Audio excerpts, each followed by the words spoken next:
జనసేన అధ్యక్షుడు power star Pawan Kalyan ప్రస్తుతం America పర్యటనలో భాగంగా నిన్న రాత్రి హార్వర్డ్ యూనివర్సిటీలో స్టూడెంట్స్ తో ముచ్చటించాడు. ఇక పవన్ కళ్యాణ్ దాదాపు గంట సేపు తన ప్రసంగాన్ని కొనసాగించాడు.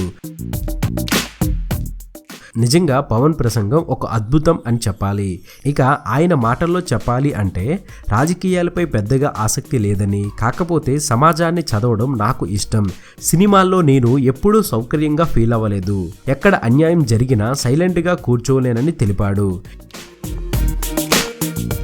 ఇక రాజకీయాల్లోకి వచ్చినప్పుడు నన్ను చంపుతామని బెదిరింపు కాల్స్ వచ్చాయి. అంతేకాదు కొంతమంది ఆఫీసుకు లెటర్స్ రాసేవారు.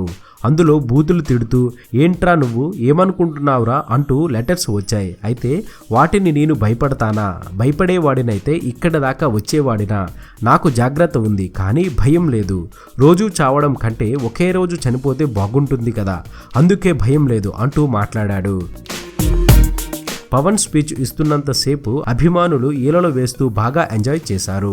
ఈ ప్రోగ్రామ్ తో పాటు మరికొన్ని ప్రోగ్రామ్ లో పవన్ పాల్గొనబోతున్నాడు. ఇది బులెటిన్. మరొక తాజా బులెటిన్ తో మీ ముందుకు వచ్చేస్తాను. అనుక్షణం మనకు మూవీ అప్డేట్స్ అందిస్తున్నాం మన SVR మీడియా యూట్యూబ్ ఛానల్ ని సబ్స్క్రైబ్ చేయండి, మమ్మల్ని ఆశీర్వదించండి. Please subscribe and thank you.